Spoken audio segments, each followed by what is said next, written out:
l'héritier maudit de la couronne. Espagnol. Et si un roi destiné à régner sur l'empire, le plus puissant d'Europe, était si difforme que ses propres sujets le croyaient maudit par le diable Charles II d'Espagne, surnommé l'ensorcelé, est une figure tragique du XVIIe siècle, dont le corps brisé par des siècles de consanguinité raconte l'histoire d'une dynastie qui s'est auto-détruite. Cette narration dévoile les secrets glaçants de Charles II, son apparence monstrueuse, ses exorcismes publics et une autopsie qui a choqué l'Europe. Préparez-vous à plonger dans une cour espagnole où la peur et la superstition règnent. Appuyez sur « J'aime », abonnez-vous et laissez un commentaire pour partager vos pensées, afin que cette histoire troublante atteigne d'autres passionnés d'histoire, un corps brisé par le sang, les origines de Charles II. Imaginez un roi dont l'apparence est si grotesque que même ses courtisans murmurent qu'il est possédé. Charles II, né en 1661, est l'héritier des Habsbourg, une dynastie obsédée par la pureté de son sang. Selon les archives historiques, comme celle de l'historien John Langdon Davis dans Carlos, The King Who Would Not Die, Charles est le produit de siècles de mariages consanguins séparants. Philippe IV et Mariana d'Autriche sont oncle et nièce, tout comme ses grands-parents. Cette pratique visant à concentrer le pouvoir crée une catastrophe génétique. Dès sa naissance, Charles II choque son entourage. Son visage est dominé par une mâchoire inférieure proéminente, le menton des Habsbourg, si prononcé qu'il ne peut fermer la bouche. Les médecins de la cour, comme ceux cités par Langdon Davis, décrivent un nourrisson fragile incapable de téter correctement, obligeant les nourrices à utiliser des méthodes spéciales pour l'alimenter. Une analyse génétique moderne, comme celle proposée dans The Habsburgs de Martin Radi, diagnostiquerait un coefficient d'inbreeding extrême, réduisant sa diversité génétique à celle d'un enfant né de frères et sœurs. Imaginez-vous dans le palais de l'Alcazar, où le jeune Charles, entouré de serviteurs, lutte pour survivre. Une anecdote raconte qu'il ne marche qu'à 8 ans, titubant comme un vieillard soutenu par des meubles. Son corps petit et difforme semble porter le poids de générations d'erreurs génétiques. Ses bras sont frêles, son torse voûté et sa tête disproportionnée vacille sur un cou trop faible. Une analyse psychologique pourrait suggérer un retard mental sévère lié à des anomalies chromosomiques causées par la consanguinité.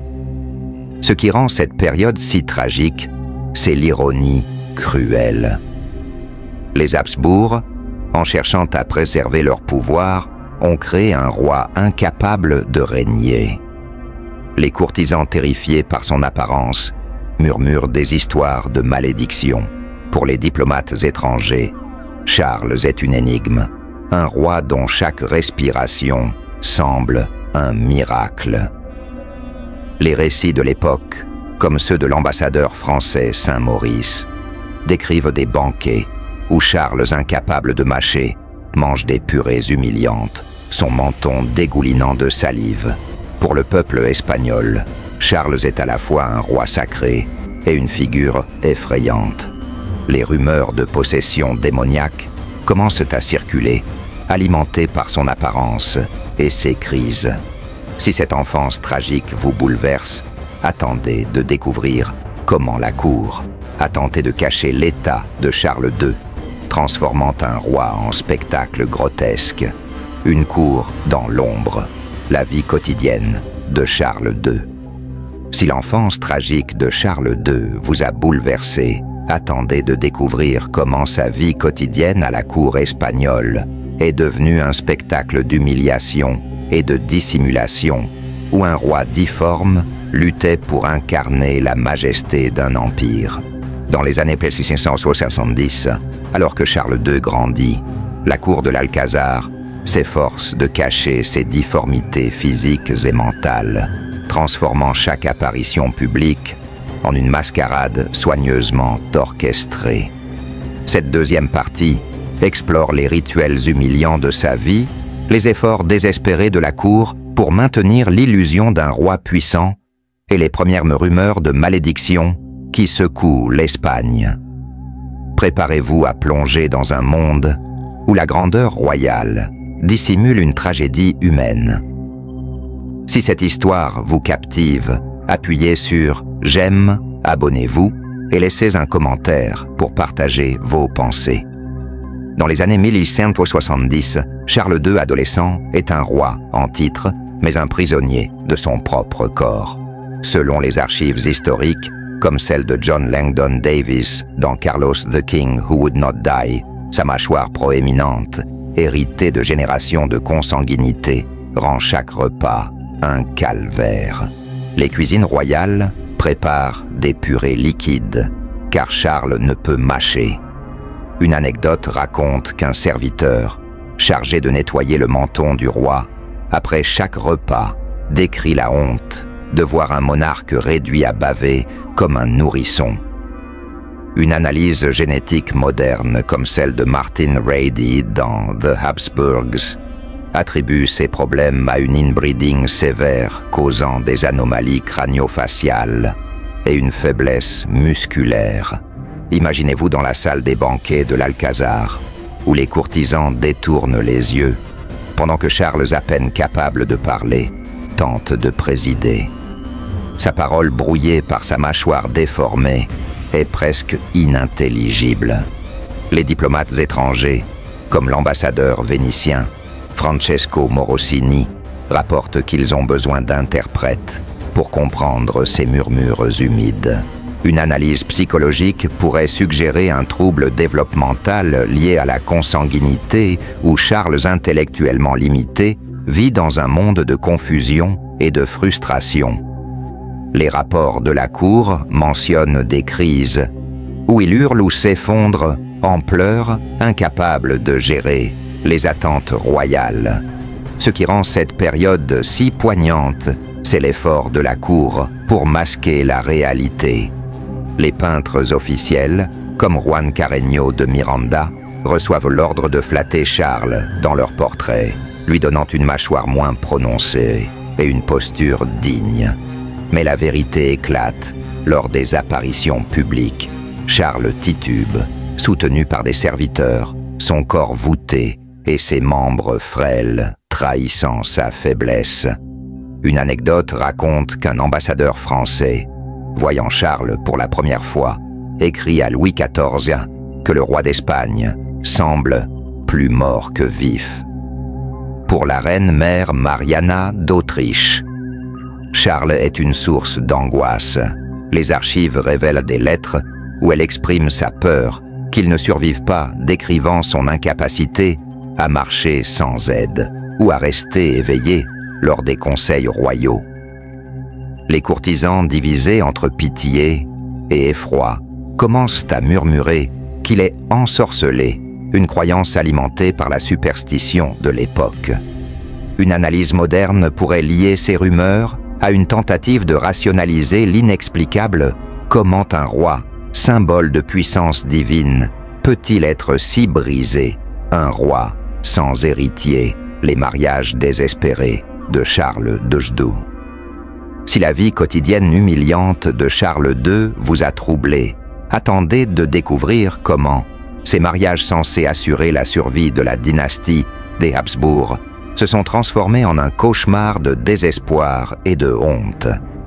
Dans les années 1670 et 1680, la cour espagnole, consciente de la fragilité du roi, mise tout sur sa capacité à produire un héritier, mais les difformités de Charles II rendent cette mission impossible. Cette troisième partie explore les mariages tragiques de Charles, les pressions cruelles exercées sur ses épouses et l'escalade des rumeurs de malédiction qui secouent l'Europe. Préparez-vous à plonger dans un monde où l'espoir dynastique devient une tragédie humaine. Si cette histoire vous captive, appuyez sur « J'aime », abonnez-vous et laissez un commentaire pour partager vos pensées. En 1669, Charles II, âgé de 18 ans, épouse Marie-Louise d'Orléans, une princesse française pleine de vie. Selon les archives comme celle de l'historien John Langdon Davis, dans Carlos the King Who Would Not Die, la cour espère que cette jeune femme apportera un héritier pour stabiliser l'Empire espagnol. Mais le mariage est un désastre. Les difformités physiques de Charles, causées par des siècles de consanguinité, rendent l'acte de procréation impossible. Une analyse génétique moderne comme celle de Martin Radi dans The Habsburgs suggère que Charles souffrait d'une hypoplasie génitale sévère, ses organes reproducteurs étant sous-développés presque infantiles. Les rapports de la cour, bien que discrets, décrivent une nuit de noces chaotique, où Marie-Louise horrifiée quitte la chambre en pleurs. Imaginez-vous dans le palais de l'Alcazar, où les courtisans murmurent derrière des éventails, tandis que la reine âgée de 17 ans est soumise à des examens médicaux humiliants. Les médecins, ignorant les véritables causes génétiques, accusent Marie-Louise d'être stérile.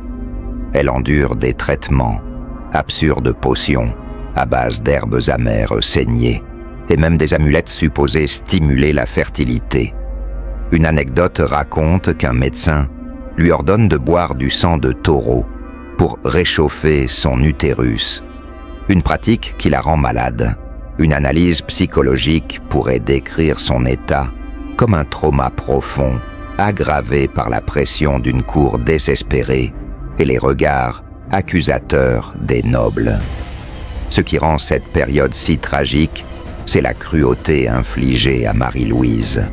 Les lettres de l'ambassadeur français Saint-Maurice révélant qu'elle sombre dans la dépression, priant des heures pour un miracle. Charles, incapable de comprendre, la gravité de la situation semble confus par l'échec de son mariage. Une analyse moderne pourrait lier son comportement à un retard cognitif où il perçoit les attentes dynastiques comme une énigme insoluble. Lorsqu'en 1689, Marie-Louise meurt à 26 ans, certains soupçonnent un empoisonnement par des traitements toxiques ou le stress. La cour, sans perdre de temps, arrange un second mariage avec Marie-Anne de Neubourg en 1290. Ce second mariage est encore plus désespéré. Marie-Anne, une princesse allemande, arrive avec l'espoir de réussir là où Marie-Louise a échoué. Mais selon les archives, elle est horrifiée par l'état de Charles, désormais âgé de 29 ans et en déclin physique.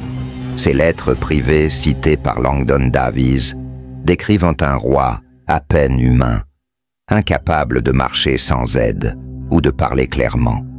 Les médecins redoublent d'efforts, soumettant Charles à des examens humiliants, mesurant ses organes dans une tentative vaine de résoudre son impuissance.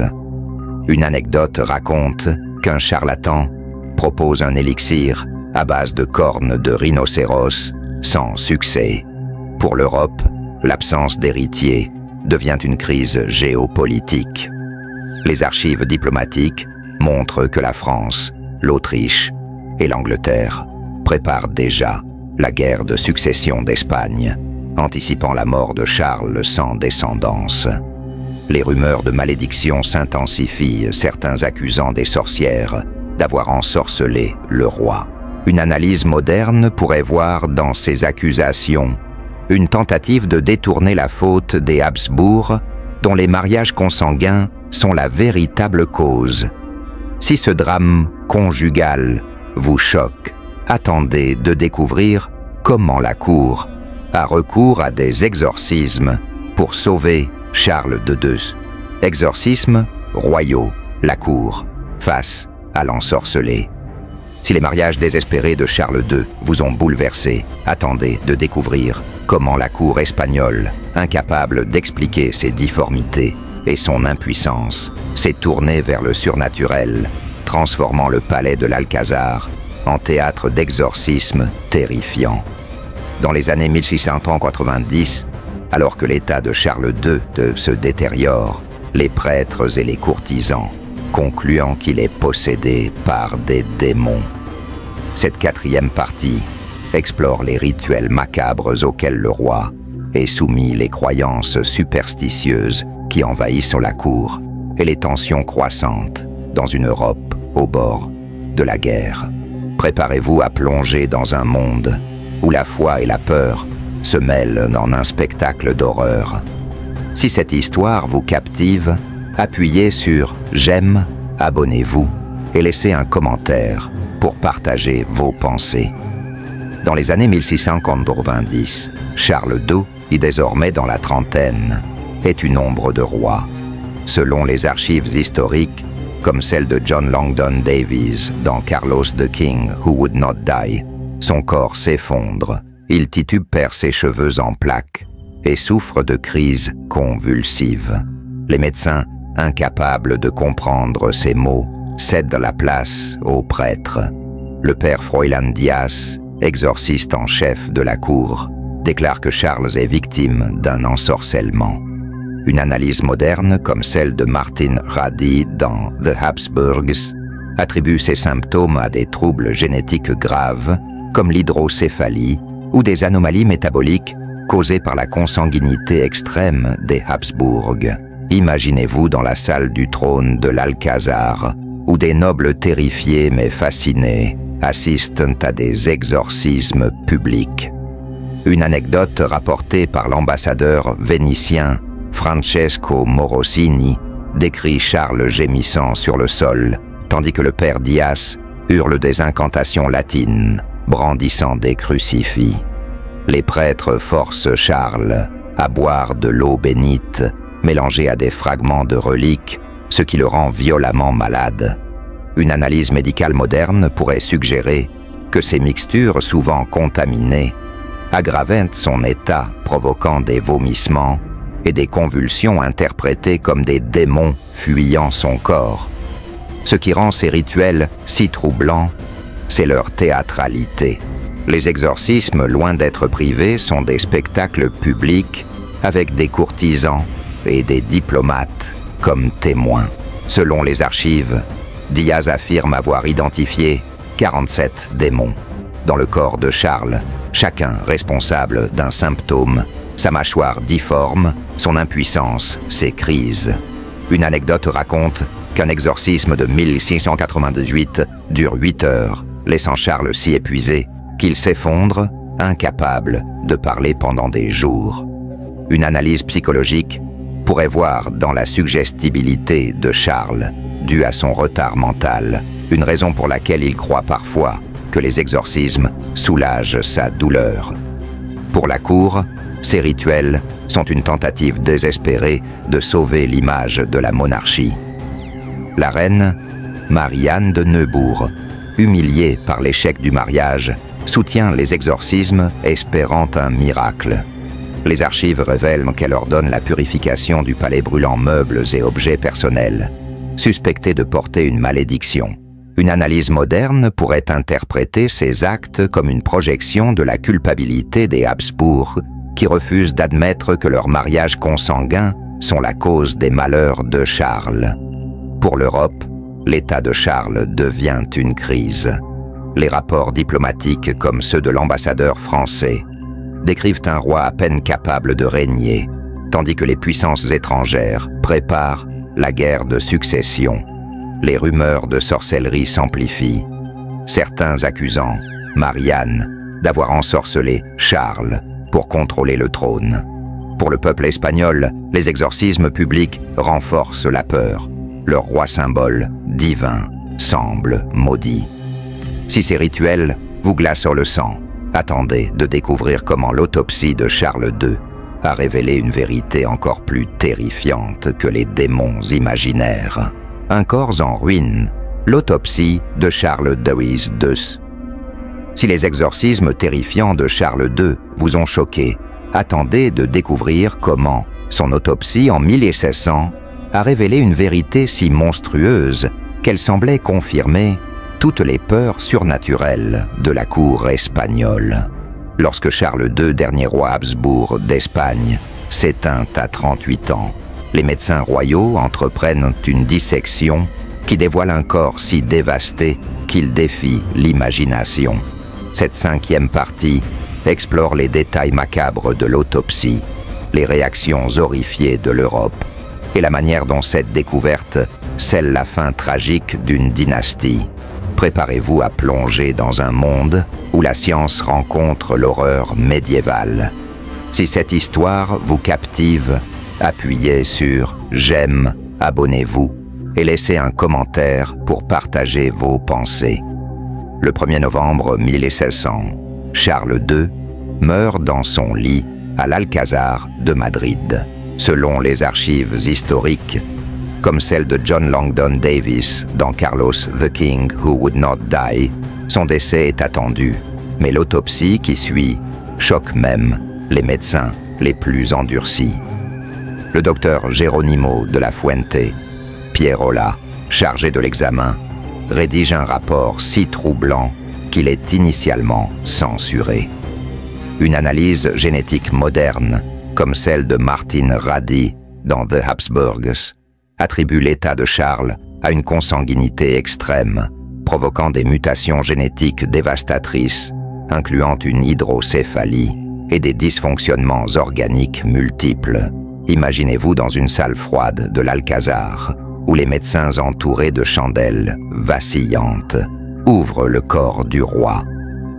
Le rapport de Pierola, cité par Langdon Davis, décrit un cœur pas plus gros qu'une noix, noirci et ratatiné, incapable de pomper correctement le sang. Les poumons gorgés de fluide et gangreneux dégagent une odeur si nauséabonde que plusieurs assistants s'enfuient. Une anecdote raconte qu'un médecin, en examinant l'abdomen, découvre des intestins pourris, comme si le corps de Charles se décomposait déjà de son vivant. Une analyse médicale moderne pourrait diagnostiquer une défaillance multi-organique, aggravée par des anomalies chromosomiques dues à l'inbreeding. Ce qui rend cette autopsie si glaçante, c'est la découverte du cerveau de Charles. Pierola note une accumulation anormale de fluide autour du cerveau, confirmant une hydrocéphalie sévère, expliquant ses retards mentaux et ses crises convulsives. Les organes reproducteurs, source de tant d'angoisse dynastique, sont décrits comme infantiles, confirmant l'impuissance de Charles. Une analyse psychologique pourrait suggérer que sa vie, entière marquée par des douleurs constantes et une incapacité à comprendre son rôle, était une tragédie humaine amplifiée par les attentes cruelles de la cour. Pour la cour espagnole, l'autopsie est un choc.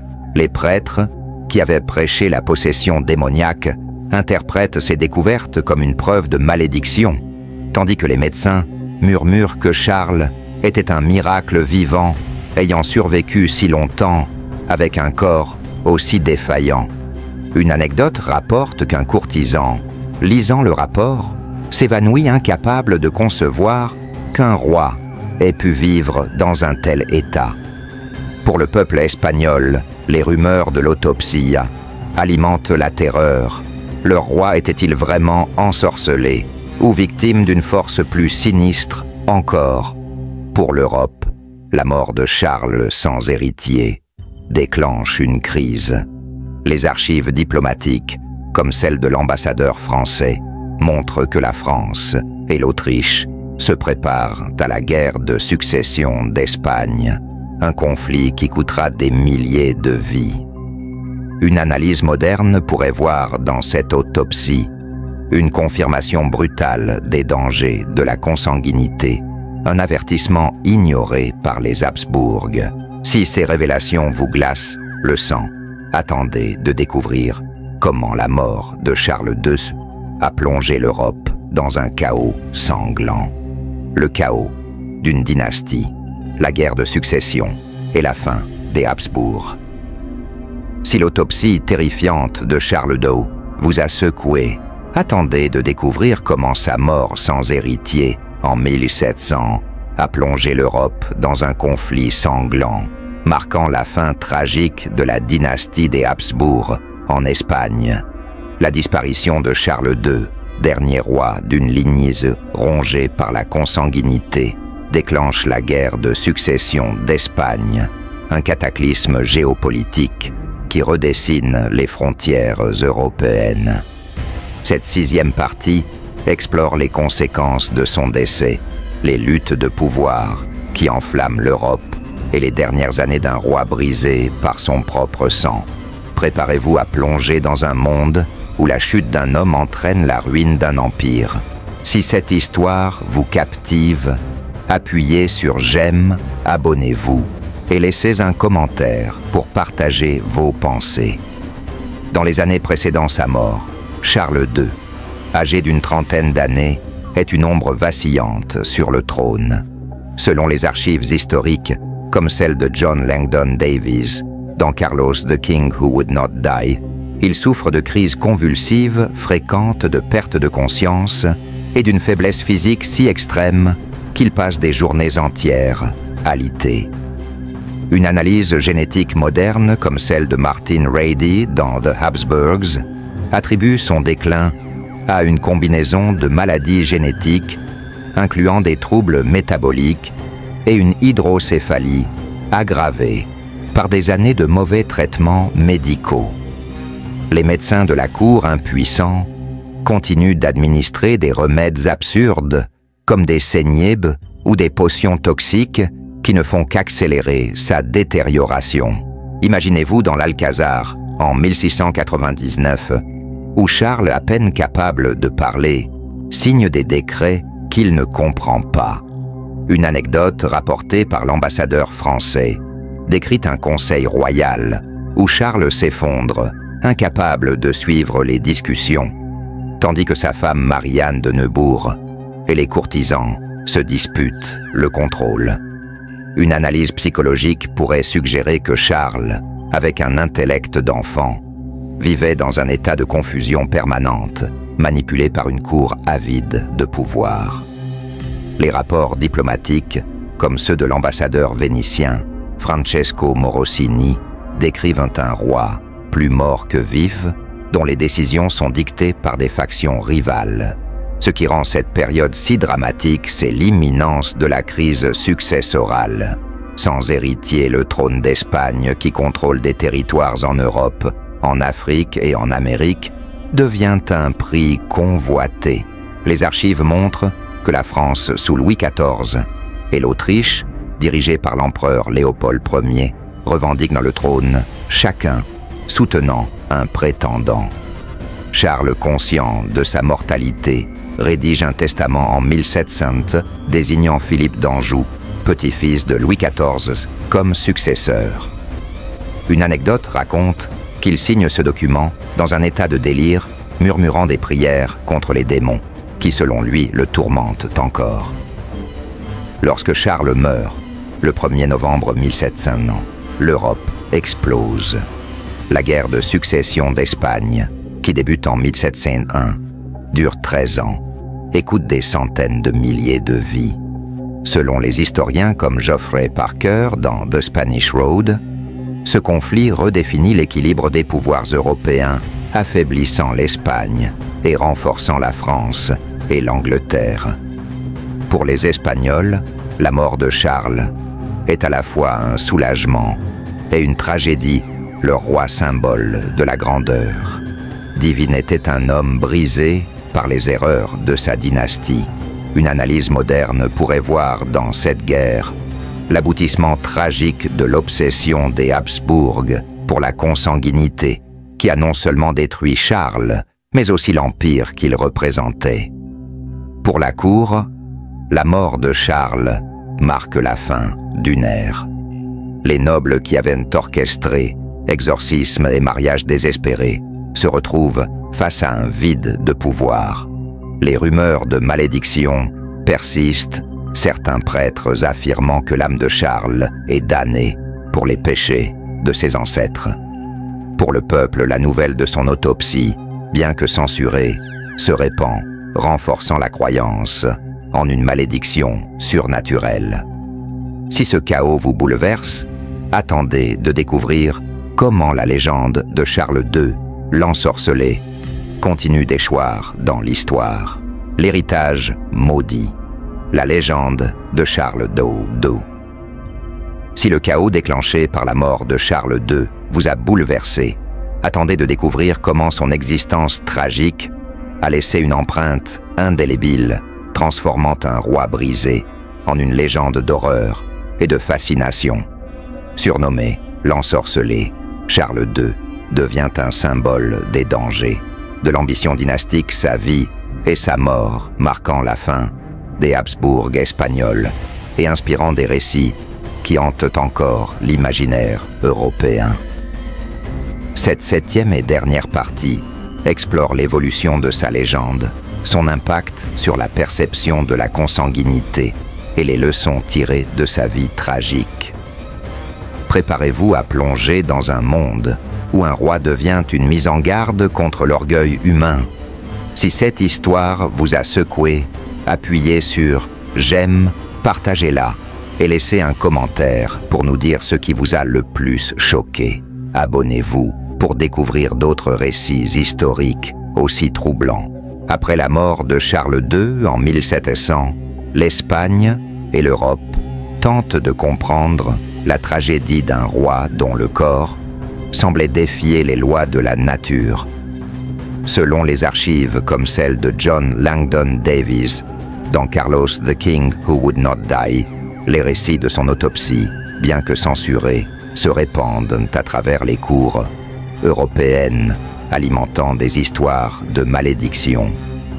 Les pamphlets de l'époque, comme ceux publiés à Madrid, décrivent Charles comme un monstre vivant dont les organes pourris confirment les peurs superstitieuses. Une analyse génétique moderne, comme celle de Martin Radi dans The Habsburg, montre que Charles souffrait d'un coefficient d'inbreeding équivalent à celui d'un enfant né de parents frères et sœurs, causant des mutations dévastatrices.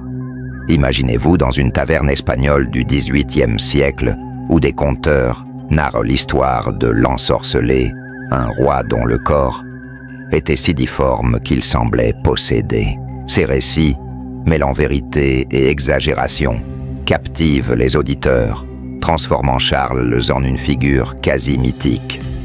Une anecdote rapporte qu'un voyageur français, visitant Madrid des années après, entend des villageois affirmer que l'âme de Charles hante l'Alcazar, incapable de trouver le repos. Une analyse psychologique moderne pourrait voir dans ces histoires une tentative collective de rationaliser l'horreur d'un roi incapable de régner, projetant sur lui des peurs surnaturelles. Ce qui rend cet héritage si poignant, c'est son impact durable.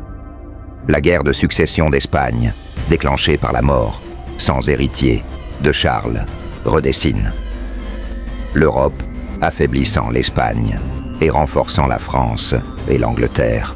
Selon Geoffrey Parker dans The Spanish Road, ce conflit qui tue des centaines de milliers de personnes est l'aboutissement tragique de l'obsession des Habsbourg pour la pureté du sang.